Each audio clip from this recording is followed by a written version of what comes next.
분별의 복음 세 번째 시간입니다. 확인하는 과정을 거쳐간다라는 제목으로 하나님의 말씀 증거하겠습니다. 갈라디아서는 신앙생활을 한 이후에 교리적인 공격, 교리적인 잘못된 가르침이 어떻게 우리의 삶을 무너뜨릴 수 있는가, 그것을 살핀 책이다 말씀을 드렸습니다. 첫째 주에 사도된 나 바울은 바울이 정체성을 이야기하면서 이 사도의 권위를 인정해야 된다, 우리가 다른 사람의 권위를 쉽게 인정해 버렸을 때 그가 말하는 메시지들이 들어오기 시작한다, 그렇게 우리가 넘어진다 살펴보았습니다. 지난주에 자신이 말하고 있는 이 컨텐츠까지도 내가 예루살렘에 가서 배워온 것이 아니라 하나님 앞에 직접 받은 것이다, 나의 말의 내용의 정당성도 사람들에게 설명을 했었습니다. 그 다음이 문제인데, 주변 사람들이 바울의 말을 듣고 뭐라고 말하겠습니까?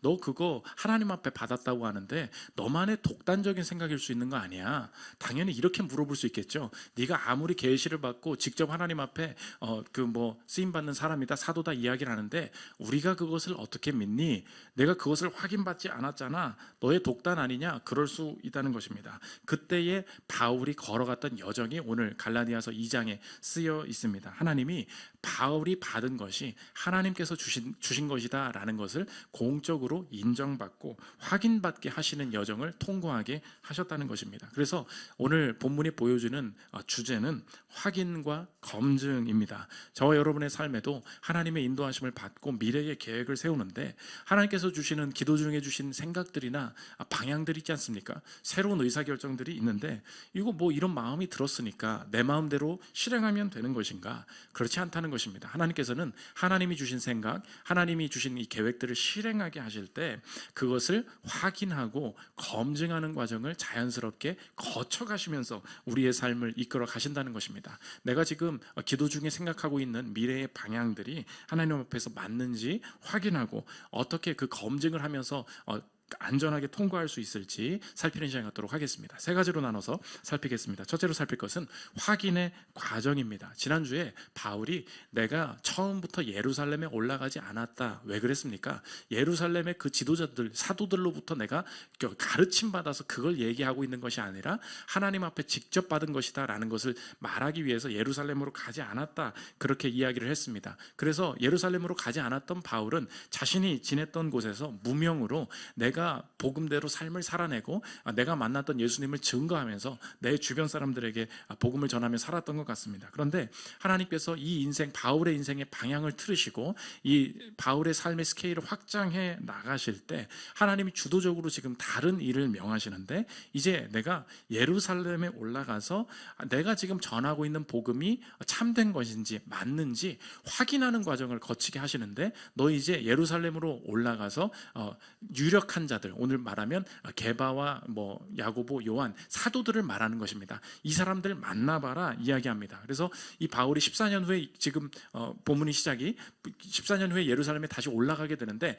내가 가고 싶어서 된 것이 아니라 누가 나를 가게 만들었다, 왜 가게 되었는지 한번 그것을 중심으로 한번 보십시오. 1절 2절 제가 읽겠습니다.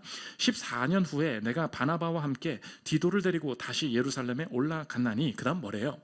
계시를 따라 올라가 내가 이방 가운데서 전파하는 복음을 그들에게 제시하되 유력한 자들에게 사사로이 한 것은 내가 다름질하는 것이나 다름질한 것이 헛되지 않게 하려 함이라. 내가 예루살렘에 가고 싶어서 간 게 아니라 하나님이 계시를 주셨다, 계시를 따라 올라갔다. 무슨 뜻입니까? 하나님께서 일부러 이 바울을 시키신 거예요. 너 이제 메인 스트림에 좀 올라가 봐. 너 이제 많은 사람들이 지금 교회에 모여서 예배하고 가르치고 있는 그 가르침이 있는 곳으로 한번 가봐. 하나님이 일부러 가라고 시키셨다는 것입니다. 왜 그렇습니까? 그곳에서 내가 내 동네에서 내가 지금 개똥철학같이 내가 내 주변 사람들에게만 이야기하고 있는 이 복음이 절대 내 생각에서 나온 것이 아니라 저 사람들에게도 하나님이 주신 것과 동일한 것이다. 이 내가 있는 것이 나의 영역에서만 통하는 것이 아니다라는 것을 나에게, 주변 사도들에게 서로 확인시켜 주시기 위해서 하나님이 일부러 공적인 자리로 몰아가셨다는 것입니다. 그때에 예루살렘에 가서 바울이 뭐라고 하느냐? 내가 그들에게 복음을 제시했다 이야기합니다. 2절 보십시오. 계시를 따라 올라가 내가 이방 가운데서 전파하는 복음을 그들에게 제시하되 유력한 자들에게 사사로이 한 것은 내가 다름질하는 것이나 다름질한 것이 헛되지 않게 하려 함이라. 복음을 제시했다는 것은 예루살렘에 모르는 사람들에게 복음을 전했다, 그런 뜻이 아닙니다. 그들은 이미 복음을 알고 있는, 믿는 사람들이었습니다. 그들에게 왜 복음을 제시합니까? 그들이 배웠던 그 예수님에 대한 가르침이 있었어요. 근데 내가 계시로 받고 내가 따로 내 동네에서 이야기하던 이 하나님으로부터 직접 받은 복음이 있었습니다. 나는 이런 것을 믿고 있는데 당신들은 어떻습니까? 나는 이런 것을 믿으면서 이런 식으로 삶을 살아가고 있었는데 이것이 나는 이렇게 살아왔는데 어떻습니까? 내가 지금 배우고 가르쳤던 것들을 확인시켜주고 설명하는 일, 그것을 제시했다, 이렇게 표현을 했다는 것입니다. 그때의 사도들이 당신이 바울이 가르치고 있었던 것이 우리가 그리스도께로부터 받은 것과 다르지 않고 당신이 지금 가르치고 있는 것이 우리와 동일하다, 서로 확인하고 검증하는 일을 마치게 되었다는 것입니다. 저와 여러분이 이 본문을 볼 때도 동일하게 알 수 있습니다. 우리가 하나님의 복음을 따라서 인도함을 받고 살아갈 때 꼭 거쳐야 될 삶의 방향성, 삶의 태도를 오늘 보여주고 있는데, 그것을 정리하면 제목과 같다는 것입니다. 확인하는 과정을 거쳐야 한다는 거예요. 하나님께서 내게 맡기신 일이 맞습니다. 그럴 때 내가 기도 제목이 기도하다가 생각이 났어요. 기도하다가 확신이 들었습니다. 그러면 기도 중에 그런 생각이 났다고 해서 그냥 실행하면 되느냐? 절대 그렇지 않다는 거예요. 하나님이 시키신 일은 무조건 100% 반대만 뚫고 가야 되느냐? 아무리 주변 사람들이 반대해도 난 이런 일을 할 거야, 그렇게 실행하는 것만이 하나님의 일이냐? 그렇지 않음을 보여주고 있습니다. 하나님의 일하심은 분명히 무엇을 거쳐요?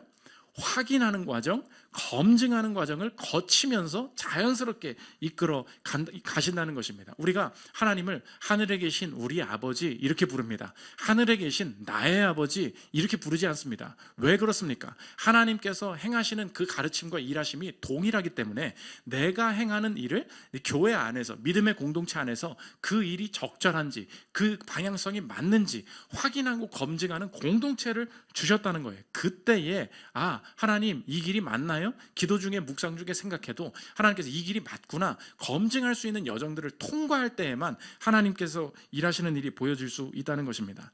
여러 교회를 갈 때마다 일어나는 일이죠. 갑자기 형제님이 목사님한테 와가지고 이야기합니다. 목사님, 주님께서 저 자매를 제 마음에 주셨습니다. 네 마음에만 주신 거야. 왜 저 자매 마음에는 주시지 않니? 그걸 좀 한번 생각해봐라. 그러면서 자꾸 제가 이제 고백을 하려, 제발 조금만 더 한번 생각해봐라. 저 마음에도 그게 동일한 주님이 주신 마음이면 저 여자분도 너에게 마음을 갖지 않겠니? 그런데 아니래. 내가 응답을 받았대. 아니, 응답을 받았다는 걸 무시하는 게 아니라 확인하는 과정을 거치라고.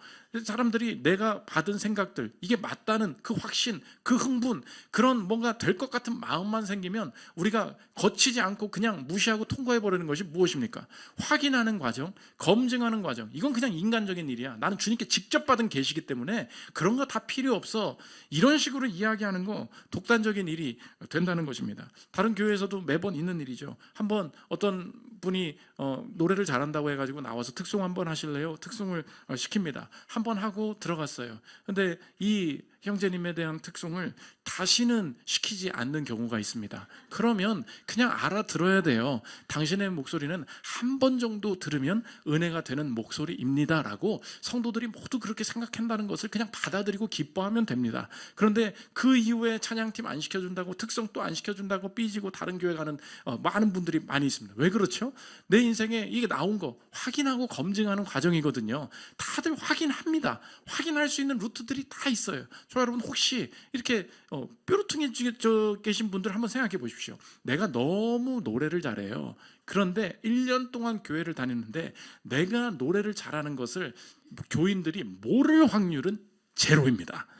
절대로 그 재능, 그 보이스를 정말 잘하는 것을 그냥 넘어갈 수 없어요. 사람들은 다 알아채게 돼 있습니다.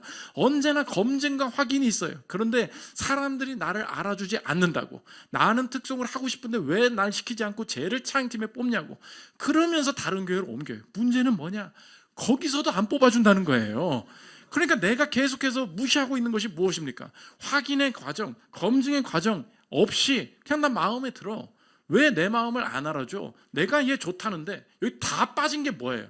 별것 아닌 얘기 같지만 확인하고 검증하는 과정이 없을 때 일을 그르칠 수 있다는 것입니다. 적용이 무엇입니까? 여러분 이렇게 생각해 보십시오. 양쪽으로 적용해야 되는데, 확인받지 않으려는 독단에서 벗어나야 되고요. 또 하나가 뭐냐? 확인받을 수 있는 기회를 놓쳐서도 안 된다는 것입니다. 하나님이 내 인생에 이 길이 맞나, 하나님이 이끄실 때 뭘 통과하게 하신다고요? 확인과 검증, 이 과정을 하나님께서 주세요. 그러면 확인받지 않으려는 독단, 나는 뭐 하나님 앞에 직접 받은 거라서 난 그냥 이렇게 하면 내가 알아.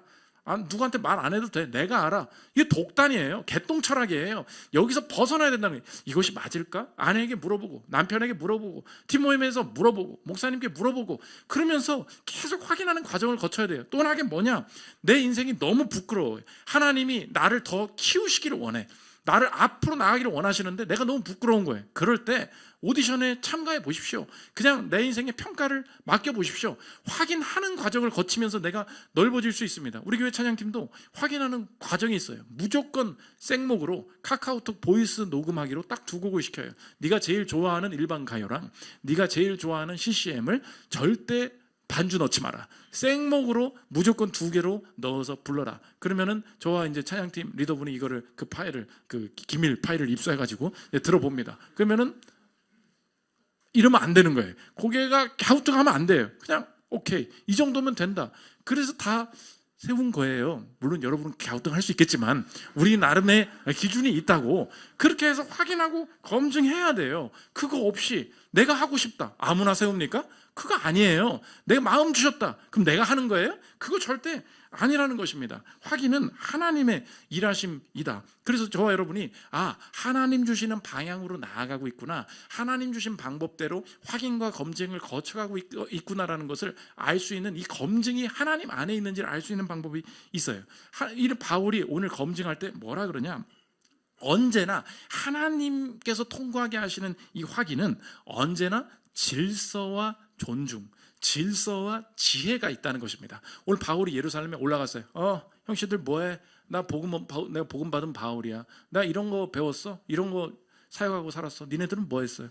난 하나님 앞에 받았으니까 뭐 굳이 설명할 필요 없을 것 같은데, 이렇게 얘기하지 않고 일부러 나는 유력한 자들에게 사사로이 했다, 이렇게 이야기를 합니다. 도대체 이게 무슨 뜻이냐? 2절 보십시오. 계시를 따라 올라가 내가 이방 가운데서 전파하는 복음을 그들에게 제시하되 유력한 자들에게 사사로이 한 것은 내가 다름질한 것이 헛되지 않게 하려 함이라. 유력한 자들이다. 베드로, 요한, 야고보, 그때의 사도들을 이야기하는 것입니다. 근데 그 사람들에게 내가 사사로이 했다, 프라이빗하게 했다, 그 뜻이에요. 무슨 뜻이냐? 내가 지금 메인스트림에서 이 교회에서 가르침이 있었습니다. 그런데 이 가르침에 내 가르침도 이 가르침과 동일한가를 확인하러 올라갔어요. 근데 공적으로 자 여러분 토론 한번 하겠습니다. 나는 이런 복음을 배웠는데 당신들은 뭘 가르치고 있습니까? 이런 식으로 공적으로 이야기를 했다가 만약에 가르침이 다르거나 어긋나는 부분이 생기면, 그러면 지금 초신자들, 지금 이제 성도가 돼서 그리스도를 배우고 있는 자들이 어떻게 되겠어요? 교회 싸움 나는 거야? 교회 분열되는 거야? 자기가 그걸 원치 않았다는 거예요. 이 교회가 하나 됐고 우리가 같은 그리스도를 섬기고 있는데 내가 이런 일들을 확인하는 과정을 거친다고 해서 지금에 세워지는 이 신자들과 이 성도들이 여기 분열하나 봐, 싸움하나 봐, 서로 의견이 다른가 봐, 이것 때문에 오해 없기를 원한다. 그러면서 아무리 하나님이 예루살렘에 나보고 가라고 했고 계시를 따라갔지만 유력한 자들에게 어떻게 했다요? 프라이빗하게, 사사로이 했다. 뒤로 가서 안녕하세요, 제가 여기서 복음 전하던 바울인데 내 가르침이 어떻게 지금 제가 건강한 건지 확인해 보기를 원합니다. 뒤에서 따로 말았다는 거예요. 무엇이 있습니까? 질서가 있죠. 무엇이 있어요? 존중이 있어요. 무엇이 있습니까? 지혜가 있죠. 이것이 바로 하나님께서 이끌어 가시는 확인의 여정이 된다는 것입니다. 그러므로 여러분이 어떤 가르침을 확인할 때 가르침이 맞는 것 같아도 이 가르침을 수용하고 이 가르침이 나올수록 주변을 무시하고 주변이 무너지고 주변을 정죄함으로 무언가를 가르치는 사람들은 이거 그리스도의 가르침이 아닐 수 있다. 언제나 영적인 민감함을 가져야 된다는 것입니다. 최근에도 어떤 연예인이 이제 유튜브를 열어가지고 자신이 복음을 전한다, 자신이 복음을 깨달았다, 이런 걸 이렇게 가르치는 분들이 있지 않습니까? 저도 많이 들어봤어요. 일단은 다 맞는 것 같아 보여도 아닌 부분이 되게 많아. 일단 예수님이 그러니까 삼위일체를 믿지 않고 예수님 창조됐다고 이야기합니다. 어느 순간에 창조된 분이다, 영원부터 있었던 분이 아니다, 이렇게 이야기를 해요. 근데 다른 거 들어보면 다 맞는 것 같아. 문제가 있어요. 내가 복음을 전한다 했을 때 그 연예인이 복음을 전한다, 그 주변의 이야기가 무엇입니까? 이 복음을 깨달은 거. 그래서 이 주변의 교회들, 지금의 기존에 있는 교회들은 다 이것을 모른다. 잘못된 것을 가르치고 있다. 헛된 것을 가르치고 있다. 이것이 진짜다. 이야기를 한다는 것입니다. 그때 사라지는 게 뭐예요? 질서가 사라지죠. 존중이 사라지죠. 나만 맞다. 여기에 이 독단에 빠져버리면 하나님께서 확인의 과정을 거치게 만드시는 거. 바울이 유력한 자가 있었는데 내가 이제는 트렌드야 이렇게 말하지 않았어요. 유력한 자들에게 사사로이 한 것은 왜요? 그리스도의 복음이 거기에도 있다는 것을 알기 때문에 이 분열을 내가 만들어내지 않기를 원한다. 지혜와 존중이 있었다는 것입니다. 설교 준비도 마찬가지죠. 어떤 성도님들이 오해를 하시더라고요. 설교 준비는 어떻게 하는 거냐? 목사님이 그냥 성경 쭉 읽다가 뭔 말하지 이거 이렇게 해가지고 얘기해. 그럼 그게 자신의 일생의 개똥 철학에서 나온 이야기죠. 내가 본문을 읽고 이런 메시지가 있지 않을까 이야기를 합니다. 모든 설교자들이 하는 일이 있어요. 초대교회에서부터 내려오는 이 구절에 대한 해석들, 갈라디아서 2장 1절부터 10절에 대한 해석이 어떤 식으로 이루어져 왔는지 초대 교부들로부터 모든 해석들이 각 절마다 수십 개, 수백 개의 논문이 있어요.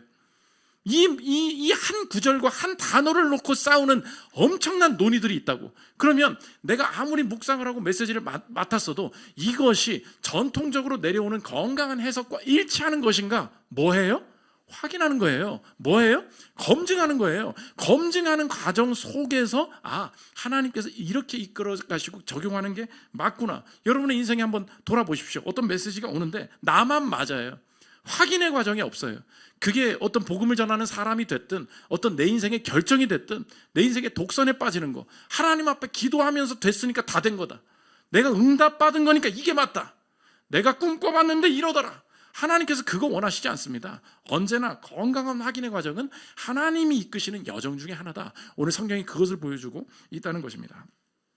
두 번째로 살펴볼 것은 분별의 과정입니다. 오늘 바울이 자신의 복음을 확인하는 이 여정에서의 있을 수 있는 가르침도 있지만 도대체 이 내용, 바울이 가르치고자 했던 내용, 거짓 교사들이 막고자 했던 이 내용 속에는 어떤 핵심들이 있길래 바울이 거짓 교사들과 싸우기 시작을 했는가? 오늘 본문에 보면은 할례라는 단어가 처음 등장합니다. 할례는 유대인들이 남성의 생식기의 표피를 자르면서 이들은 택한 백성이다, 이들은 하나님의 백성이다를 구별하기 위해서 사용하는 징표였습니다. 그런데 거짓 형제들이 와서 할례 받아야만 구원받을 수 있다 이런 이야기를 했는데, 할례 받아야만 구원받을 수 있는 것 아니다, 믿음으로 구원받는다. 이거 교회를 오래 다니다 보면 이 얘기 여기저기서 많이 들었을 거예요. 우리의 느낌이 무엇입니까?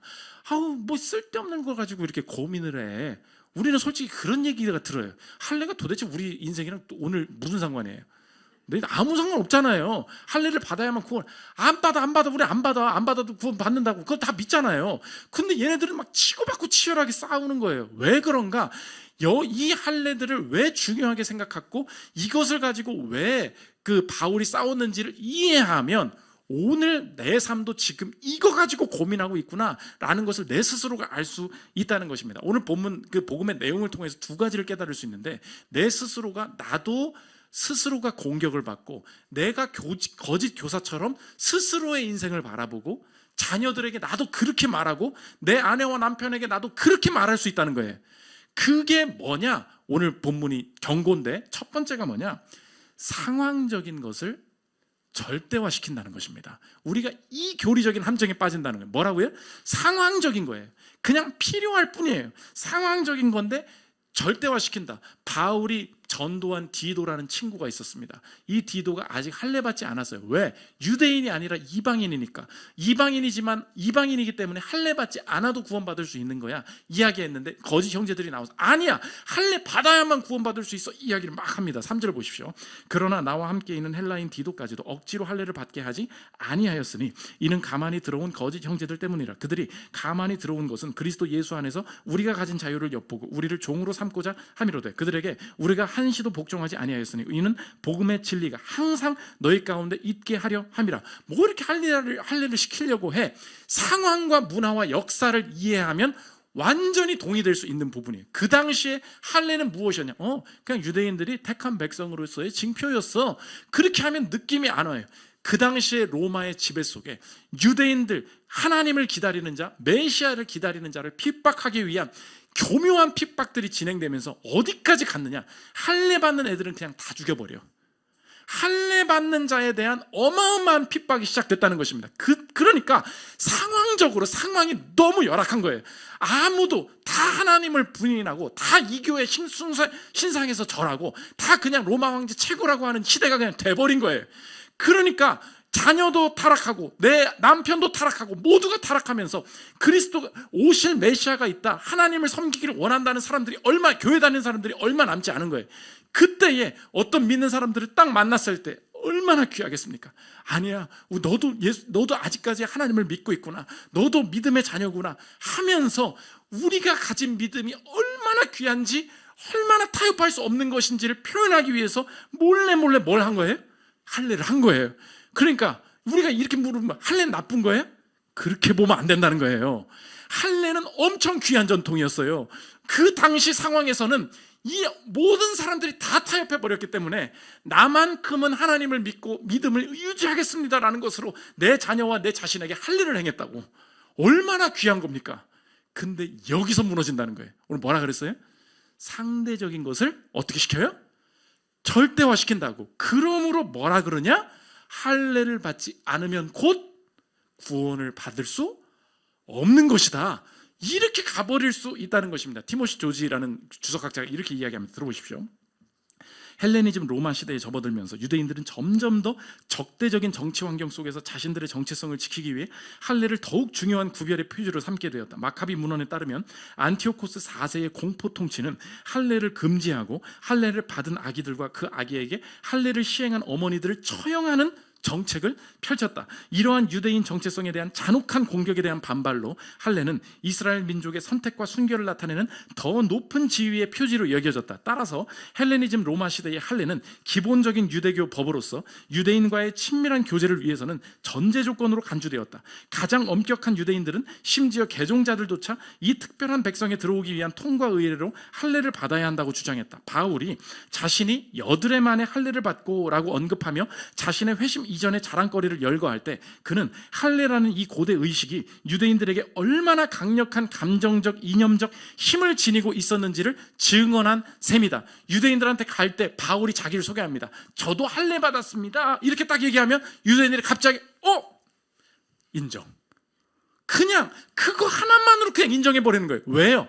아무도 그렇게 안 사니까. 모두가 하나님을 안 믿는데 네가 할례 받았다고? 너무 고맙다. 너 정말 하나님 사람이구나. 그 정도로 심각한 적대적인 핍박 속에 있었다고. 여러분 다시 물어볼게요. 할례가 나쁜 거였어요? 아니에요. 정말로 귀한 거였어요. 근데 여기서 무너졌다는 거예요. 상황적으로 너무 필요하고 도움이 되는 거였습니다. 그러다 보니 그게 어떻게 돼요? 절대적인 것으로 바뀌어요. 그 절대적인 것이 그럼 어떻게 돼요? 이것이 없으면 하나님의 복음, 그분의 정결함, 그분의 일하심을 맛볼 수가 없는 거야. 이렇게 바뀌어버린 거예요. 사도행전 15장 1절 보십시오. 어떤 사람들이 유대로부터 내려와서 형제들을 가르치되 너희가 모세의 법대로 할례를 받지 아니하면 능히 구원을 받지 못하리라 하니 circumcised 되지 않으면 어떻게 뭐래요? You cannot be saved. 너에겐 구원이 없어. 상황적인 것이 절대화됐죠. 그럼 여러분의 인생에도 적용하죠. 목사님, 나는 뭐 이게 지금 할례랑 상관이 없다니까. 우리 인생도 마찬가지. 갈라디아서가 뭐라 그랬어요? 신앙생활 이후의 교리적인 타락으로 내가 내 스스로가 넘어질 수 있다 그랬죠. 오늘 근데 내 인생에 어떻게 넘어뜨린다고요? 할례 받아야 구원받아. 이게 무슨 뜻이라고요? 이렇게 적용할 수 있어요. 상황적 필요를 절대화시킨다고. 여러분의 인생에 나도 이렇게 물어보십시오. 나도 모르게 위협적이고 절대적으로 몰아가는 좋은 가치에는 무엇이 있습니까? 이 시대가 이렇게 흘러가고 있기에 이게 있으면 좋은 거예요. 도움이 돼요. 근데 그게 이 시대에는 너무 중요하고 필요한 것이 되다 보니까 어느새 내 인생과 내 아내와 남편에게, 내 자녀에게 가르칠 때 그걸 어떻게 가르쳐요? 좋은 것을 절대적인 것으로 가르친다고. 그때부터 자유가 싹 사라진다는 거예요. 내가 몇 개 가져왔어요. 내 인생에 도움이 되는데 그게 절대적인 건 뭐예요? 결혼. 그럴 수 있죠. 근데 너무 결혼을 해야 된대요. 근데 난 지금 결혼을 못했어요. 배우자를 못 찾겠어요. 결혼을 하면 가치 있는 것들이 있을 수 있어요. 그런데 내가 그렇지 않은 상황입니다. 근데 나는 복음을 가지고 있어요. 그리스도께서 내 인생을 은혜롭게 하셨고 내 인생을 복되게 하셨대요. 그러나 상황적으로는 뭐가 절박하죠? 결혼을 해야 하는 게 절박하죠. 상황적으로는 아무도 믿지 않고 있기 때문에 할례를 받는 게 그렇게 중요한 일이 돼버렸다고. 나도 마찬가지예요. 다른 시대에는 그렇지 않을 수 있지만 내 상황과 내 형편 속에서는 결혼이 너무 중요한 일이 돼버린 거예요. 그러면 이제 어떻게 되는 거예요? You cannot be saved. 결혼하지 못하면 내 인생에 더 이상의 행복과 미래는 없는 거야. 내 스스로에게 그렇게 말하고 있다고. 그런 순간 내 스스로도 거짓 형제들의 가르침을 동일하게 받아들이게 된다는 것입니다. 이렇게 적용하는 순간 할례 받지 않으면 구원이 없어, 이 소리가 헛소리로 들렸는데 내 스스로도 그렇게 살고 있으면 알 수 있죠. 다른 키워드가 무엇이 있습니까? 결혼, 피부, 키, 연금, 학력, 아파트, 영어 유치원, 직장 어린이집, 새벽 기도. 내 인생에 뭔가가 있죠. 이건 좋은 거예요. 그런데 신앙의 결과로 하나님의 은혜로 내게 처하게 하신 상황이 아니라 내 인생에 너무 상황적으로 필요한 게 하나가 쑥 들어오는 거예요. 나쁜 게 아닙니다. 좋은 가치였어요, 할례는. 근데 그 좋은 가치가 어느새 내 인생에 뭘로 자리 잡아요? 절대적인 것으로. 목사님을 만났습니다. 제 인생의 그 열등감이 뭐냐? 맨날 목사님들이 유학 경험이 있어야 된다. 유학 경험이 있어야 된다. 그래가지고 내가 지금이라도 한삼교회 한 3년 차 됐을 것 같아. 뭐 사람도 안 모이고 역시 잘못이었나? 뭐 벌써 그렇게 빨리 그거 개척하면 안 됐대. 그래서 열심히 역시 잘못이었나? 유학이나 갔다 올까? 계속해서 그 얘기를 들으니까 봐요. 다 유학을 갔다 온대. 뭐 멋진 목사님들 보래. 다 갔다 오지 않았니? 그러면 유학이 나쁜 거예요, 좋은 거예요? 좋은 거라니까. 그러니까 좋은데 상황적으로 이 필요가 참 좋아 보여요. 근데 그게 어느새 내 인생에 뭘로 자리 잡아요? 절대적인 것으로 자리 잡아요. 그 순간 내 오늘이 어떻게 보여요? 유학 안 갔다 와서 이렇게 된가 봐. 그리고 나서 다른 목사님을 만났어요. 유학 갔다 온 사람을 만났지. 어떻게 하나. 그런데 저보고 뭐라는지 아십니까? 서창희 목사님 너무 부럽대. 왜냐? 직장 경험이 있는 게 너무 부럽대.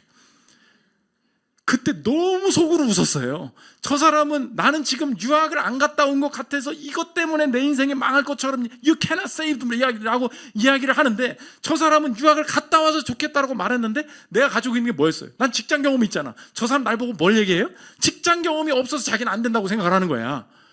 여러분의 인생에 그런 게 얼마나 많이 있습니까? 이 시대에 이 상황에 이게 있기 때문에 도움이 될 수 있는 거 맞아요. 그런데 하나님께서 그게 없으면 너의 인생엔 행복이 없을 거야. 너에게 줄 은혜가 없어. 상대적인 것, 상황적인 것이 절대적으로 변하게 만드는 거, 하나님이 그때에 내 인생에 그 절대적으로 내가 짚었던 이것, 그 마음을 깨닫게 하시고 내 인생을 자유케 하시는 방법이 있어. 바울이 누굴 들고 오냐? 디도를 보여주는 거야. 3절 보십시오. 그러나 나와 함께 있는 헬라인 디도까지도 억지로 할례를 받게 하지 아니하였으니. 디도를 딱 보여주는 거야. 야, 할례 받아야만 구원받는다고 얘기하지. 얘 봐라, 그리스도의 은혜로 충만한 자야. 근데 할례를 받았어요, 안 받았어요? 안 받은 애라는 거야. 여러분의 인생에도 하나님이 여러분을 돌이키게 하시거나 자유케 하시는 방법이 있어요. 이게 절대적인 거야 라고 막 갈 때 하나님 갑자기 확 디도를 보여주세요. 뭐야, 그게 아닌 방법도 있잖아. 난 이것만 전부인 줄 알았는데, 나는 인생에 애 막 영어 시켜야 되는 영어 유치원 막 보내고 돈 막 쏟아 부었어.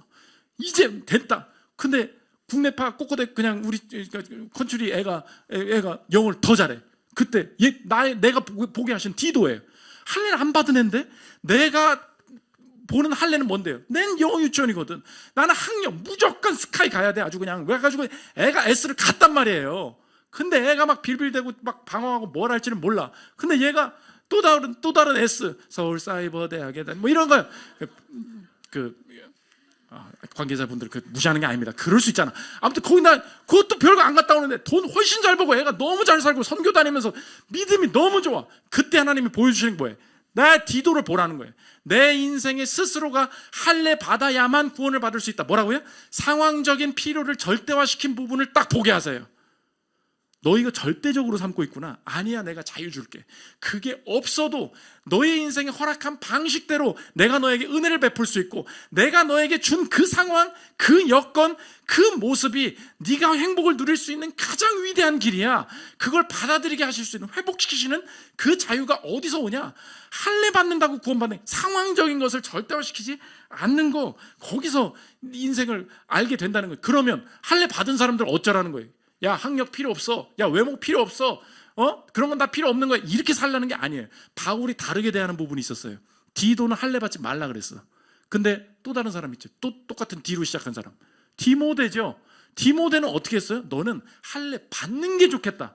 그렇게 이야기합니다. 뭔 소리야? 사도행전 16장 1절 보십시오. 바울이 더베와 루스드라에도 이듬해 거기 디모데라는 제자가 있으니 그 어머니는 믿는 유대 여자요 아버지는 헬라인이라. 디모데는 루스드라와 이고니아에 있는 형제들에게 칭찬받는 자니 바울이 그를 데리고 떠나고자 할 때 그 지역에 있는 유대인으로 말미암아 그를 데려다가 할례를 행하니 이는 그 사람들이 그의 아버지는 헬라인인 줄 알미로라. 그 지역에 있는 유대인들이 있었다는 거예요. 디모데가 헌신적인 사역자라는 것을 설득을 해야 되는데 그 지역에 있는 유대인들은 어떻게 했겠어요? 아까 상황이 엄청 열악했다고, 아무도 안 믿기 때문에 할례 받는 것만으로 인정할 정도로 어마어마한 믿음의 시련이 있었을 때라고요. 그럼 그들에게 이 사람이 신뢰받을 만한 지도자라는 걸 보여주기 위해서 디모데한테 뭐라 그래요? 할례 받아.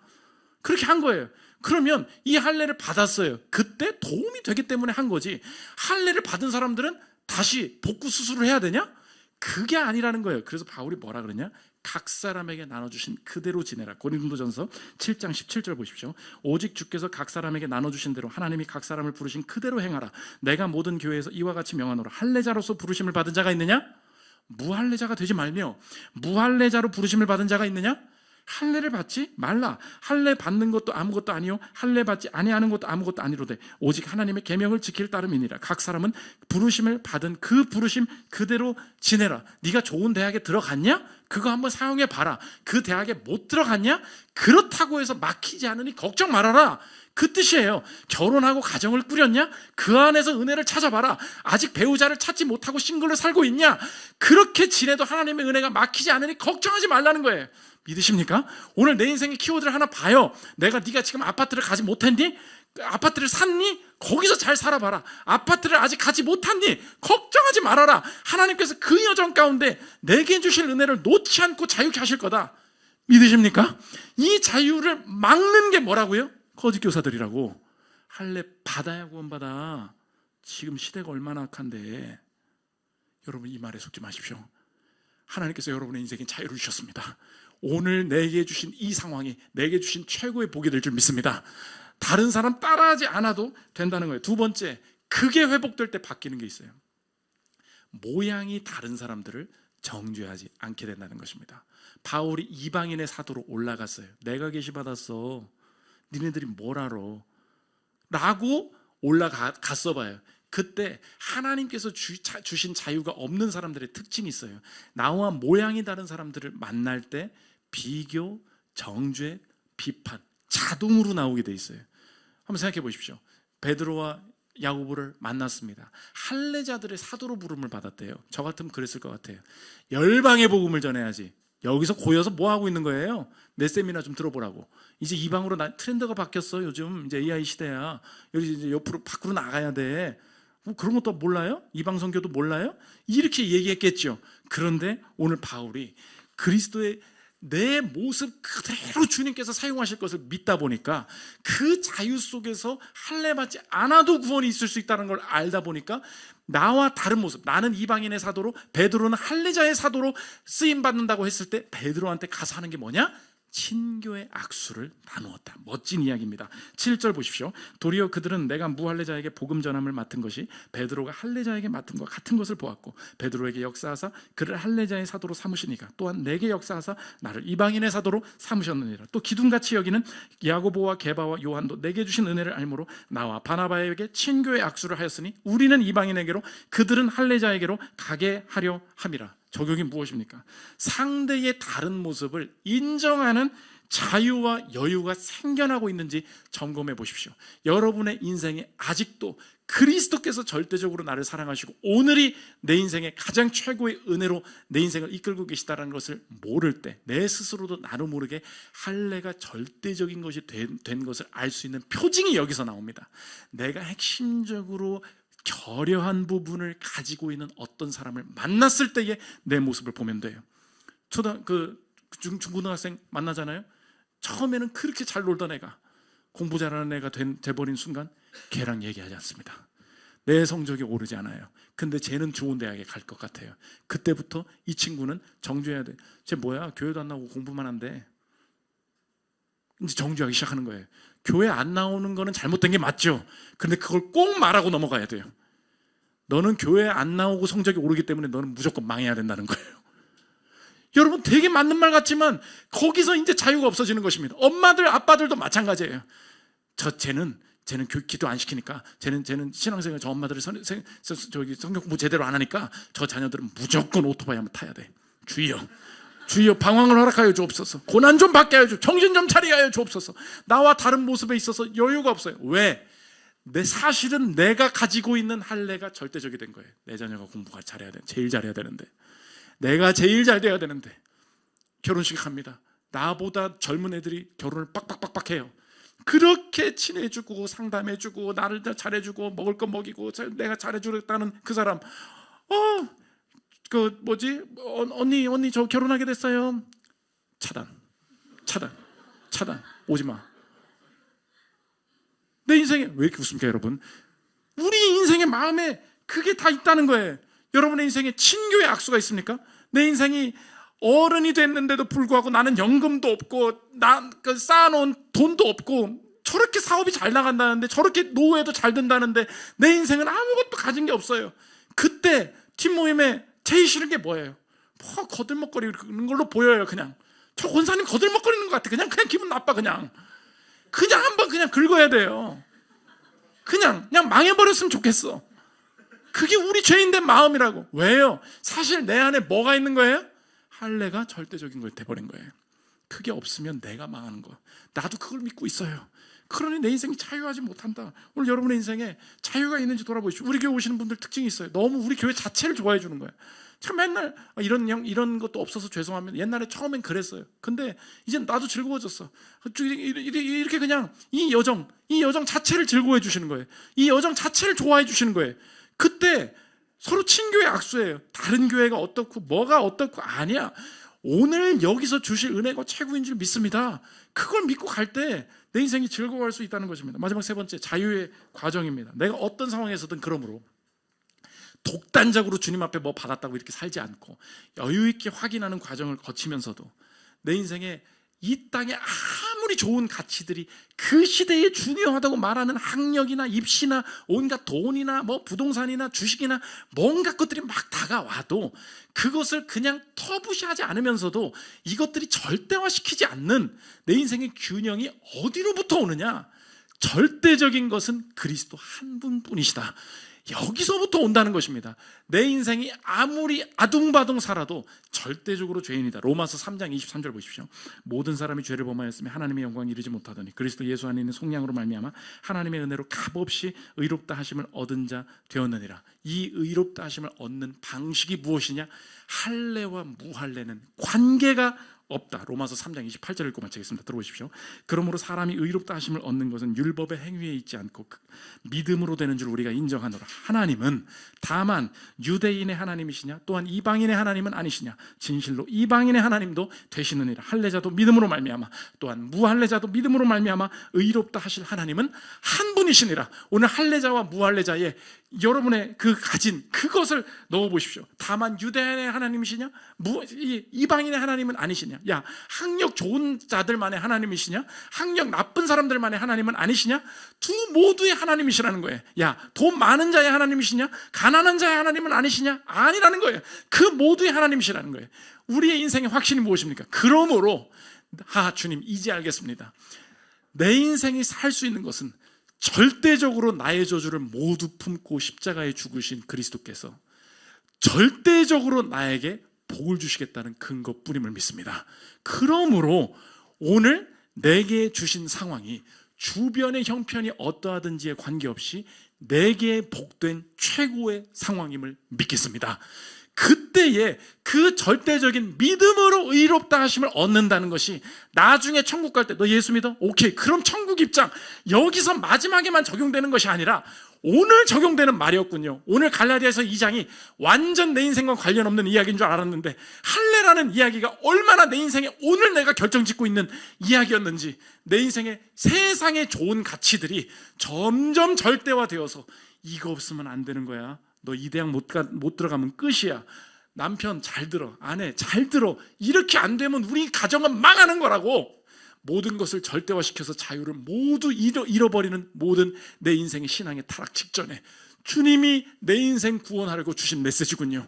주님, 절대적으로 죽으신 그분이 절대적으로 나에게 영생을 주셨기에 오늘 내게 주신 상황, 주변보다 돈이 없고 주변 사람들보다 학력이 낮고 주변 사람들보다 안 풀리는 것 같아 보여도 오늘 우리 가정과 우리 인생과 자녀에 주신 그 상황이 하나님께서 내게 주신 가장 복된 절대적인 길임을 믿겠습니다. 그때에 상대적인 가치들이 절대화되는 시대 속에서도 절대로 유혹받지 않고 나만의 길을 걸을 수 있다는 것입니다. 저 여러분, 할례 이야기가 오늘 내 인생의 이야기입니다. 상대적인 좋은 가치들을 절대화시키지 않고 믿음의 길을 걸어서 승리하는 저 여러분들 되시기를 기도합니다. 우리 찬양하고 기도하는 시간 갖도록 하겠습니다.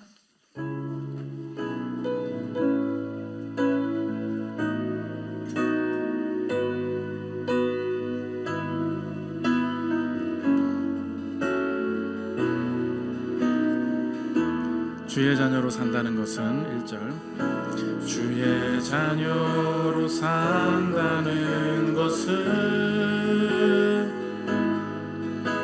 불 가운데로 걸어가는 것, 그 속에서 신실하게 날 지키시는 그 손길을 경험한 3절 찬양하겠습니다. 주의 자녀로 산다는 것은 나도 그들을 용납하는 것, 나를 위해 달리신 십자가 사랑, 그 사랑으로 살아가. 4절, 주의 자녀로 산다는 것은 주님과 함께 동행하는 것, 주께서 지신 십자가 기꺼이 지고 주와 함께 걸어가. 때론 불 가운데 휩싸일 때도, 폭풍 가운데 무너질 때도 주님 내 곁에 함께 하시네. 가장 가까이에 한 번 더. 때론 불 가운데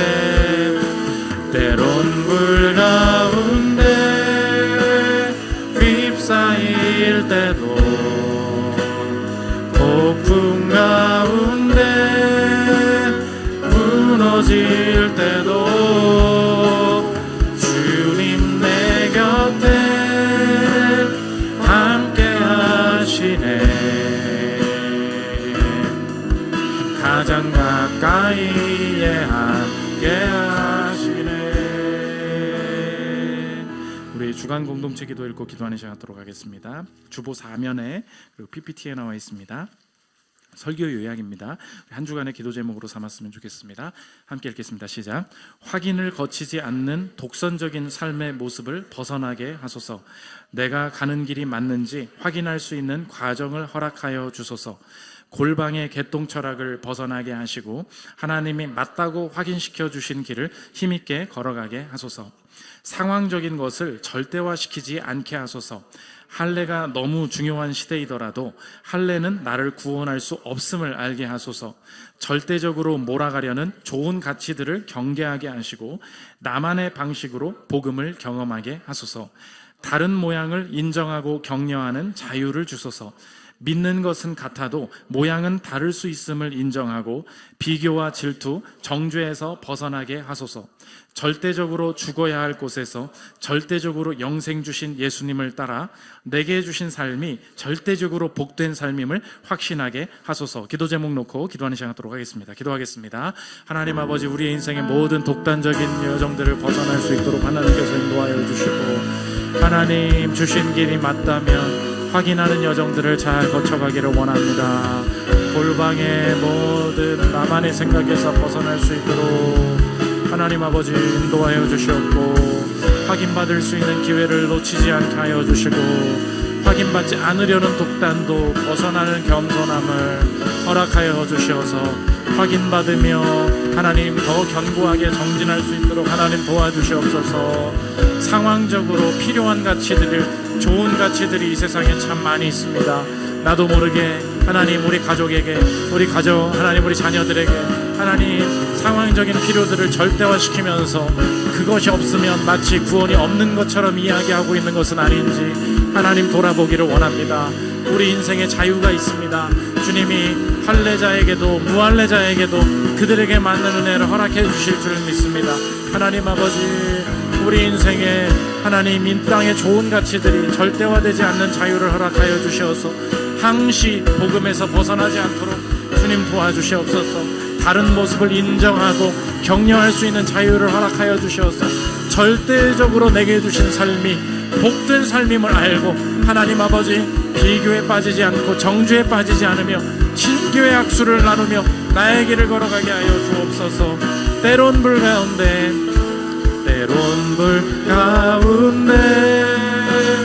휩싸일 때도 폭풍 가운데 무너질 때도 주님 내 곁에 함께 하시네.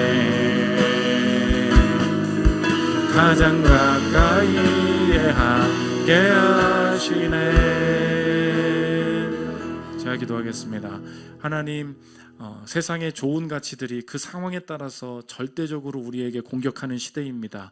하나님, 할례의 이야기가 딴 나라 이야기인 줄 알았는데 내 오늘의 이야기였습니다. 주님, 내게 절대적인 자유를 주시고 절대적으로 이 삶이 복되다고 확신시켜 주신 분은 예수님밖에 없는 줄 믿습니다. 오늘도 그 시선 또 그분의 선언 따라 흔들리지 않게 하여 주시고 주변을 용납하고 자유하고 하나님 담대함 가운데 나만의 길을 열고 나만의 디도를 허락하여 주셔서 내 삶의 은혜를 주님만이 채우심을 확신할 수 있도록 주님 축복하여 주옵소서. 예수 그리스도의 이름으로 기도합니다. 아멘.